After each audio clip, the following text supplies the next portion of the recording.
We took a field trip for this next book. We are at Equine Dreams. Equine is a fancy word for horse. And we're here at a very special place, the Equine Dreams Miniature Horse Farm. It's the setting for our story, Millie, the Marvelous Minnie. How does this look different than where you live? How does this setting look the same? Here's our star of the story, Millie. She's a miniature horse. What are some things you notice from her setting that would be helpful for horses? I see fences, there's a shelter for them, and lots of room to roam.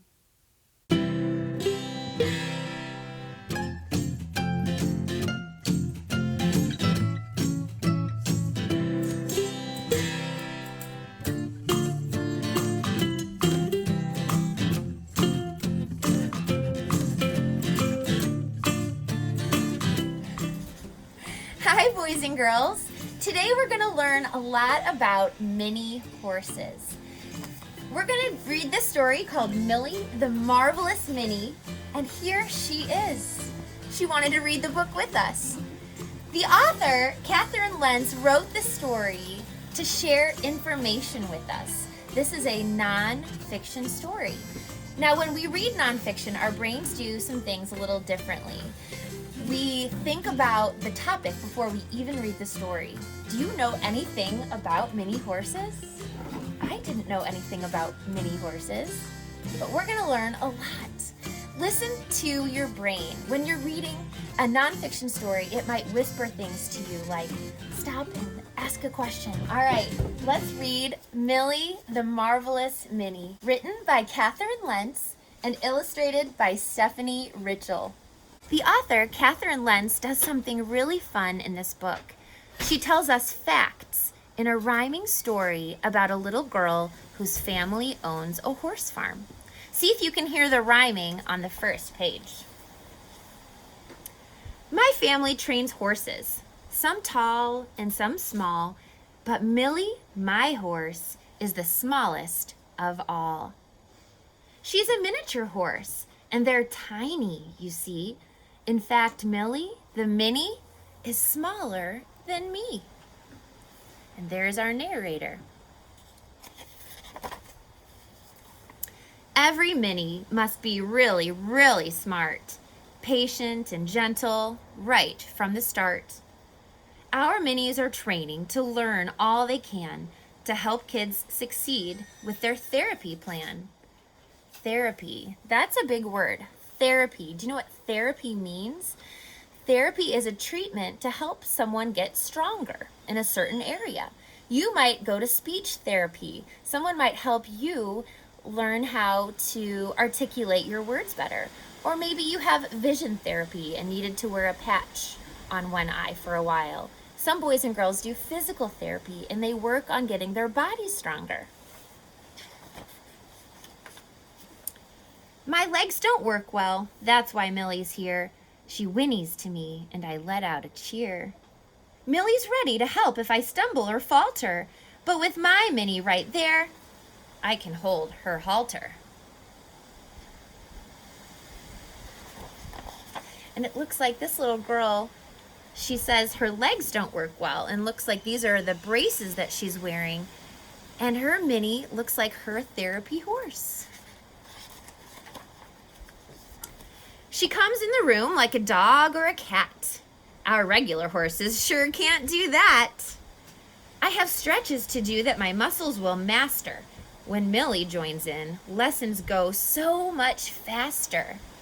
Why do you think her lessons go faster with Millie? I think it's because she's having more fun with Millie there. And look at Millie's shoes. Did anyone notice that? I wonder why Millie is wearing shoes. My friends come over with games we can play. Silly Millie always takes pieces and gallops away. We watch all our Minnies buck just for fun. They wiggle and roll, then rest in the sun.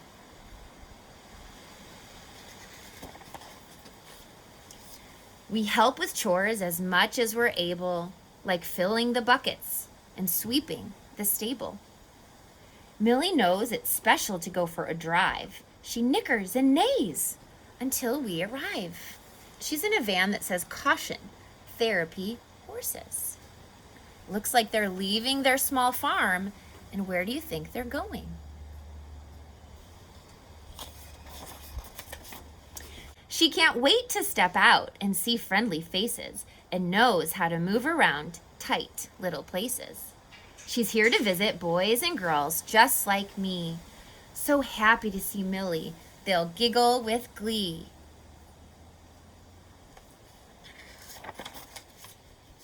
When Millie walks in, they know she won't care how they look or talk or what shoes they wear. She rests her head near each child's lap to comfort them before taking a nap. They really are the perfect size to cuddle with, aren't they? My Minnie comes home as tired as can be, looking for carrots and some loving from me.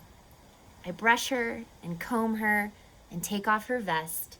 She walks to her stall for a good night's rest. It's our time together when no one is near. I whisper sweet words only Millie will hear. Thank you, Millie, for brightening the day of each boy and girl in your own Minnie way. I love life with you so much I can't measure.